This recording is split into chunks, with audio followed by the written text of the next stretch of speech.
What up, Stamp Gang? This is Sade of Sade No Days Off. Welcome back to the channel. If you're new, hello, welcome. Don't forget to hit that subscribe button for me below and turn on the notification bell because I post at the end of every week.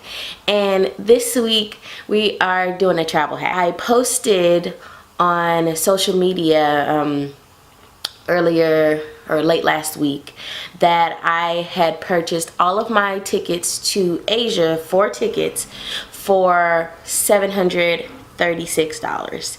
And my feed blew up with people like, how did you do that? Wow, that's amazing, all those things.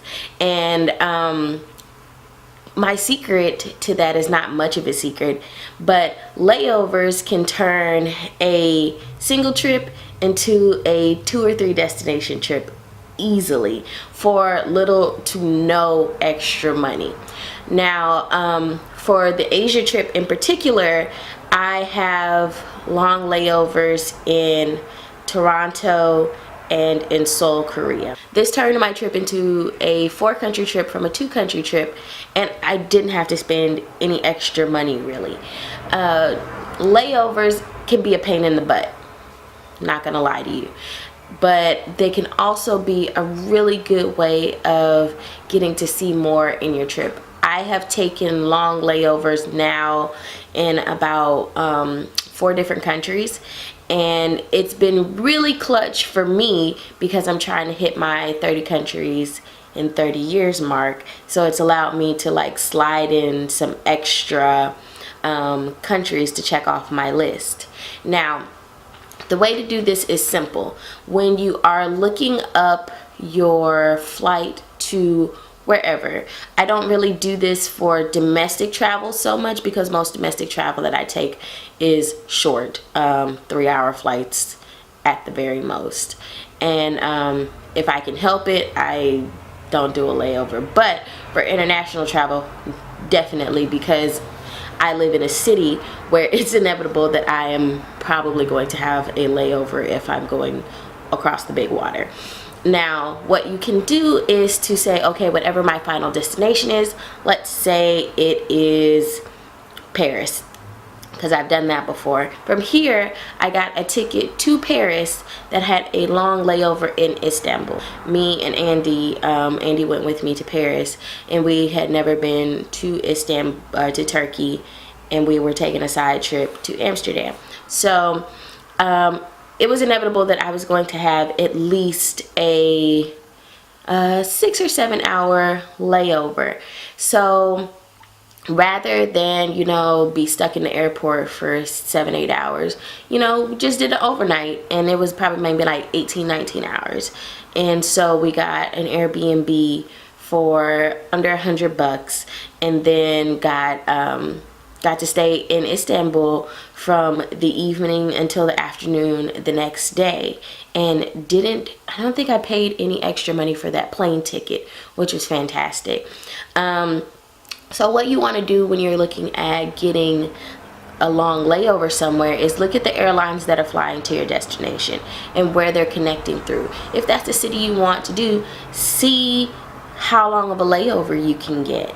And I would suggest that you should do probably 8 hours or more, because you're going to want to give yourself, especially if you're going overseas, you want to give yourself at least about 2 hours to make sure you can get through customs, and then have a few hours to bop around if you need to find somewhere to store your luggage, that too, or if you're staying overnight, get to your hotel, your hostel, whatever the case may be. And you also want to make sure on the other end that you're giving yourself 2 to 3 hours to get back to the airport, get back through customs, and get to your gate on time, because airlines are different, and depending on what part of the world you're in, it might take a long time to get through customs. So you want to make sure that you figure in the time on both sides for commute and getting through customs and security. So I would suggest, you know, having at least an 8 to 10 hour layover. You also want to look at what time you're getting in. So you want to make sure that if you're doing a long layover and you actually want to see the city that you're in, that you're not going to be there from say 10 p.m.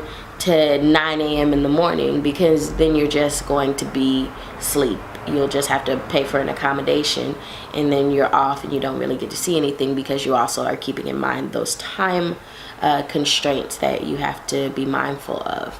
Depending on the city you go to, you want to also be mindful of what the transportation is like.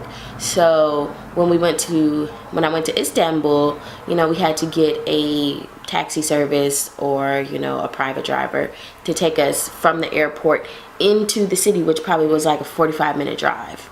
And which is different from when I was in Boston, because Boston has good public transit. Boston also has a train, like a subway type system that helps you to get from different points in the city. It's going to be easier if you're in a city like London or Paris or even New York that has public transit, really good subway systems. Maybe not New York, but has good subway systems or metros or whatever, because then you have cheaper transportation usually, and it's going to be a little bit faster and more reliable. But you can also, if you want to take a taxi or a tuk-tuk, or, you know, get a driver, whatever the case may be, these are all things that you have to figure into, you know, planning your trip. I hope that you take advantage of these long layovers, because they can help you to see more in your amount of time, especially if you might have a couple of days on either side, flexibility that you could take a long layover either at the beginning or the end. So I hope that helps, and I hope you enjoyed this very short video. If you want to see more videos like this that are my travel hacks, let me know down in the comments, because I'm here for the people and I want to give content that you find useful. As always, friends, don't forget to like, comment, subscribe, tell a friend to tell a friend about the channel. See you in the next one. Bye.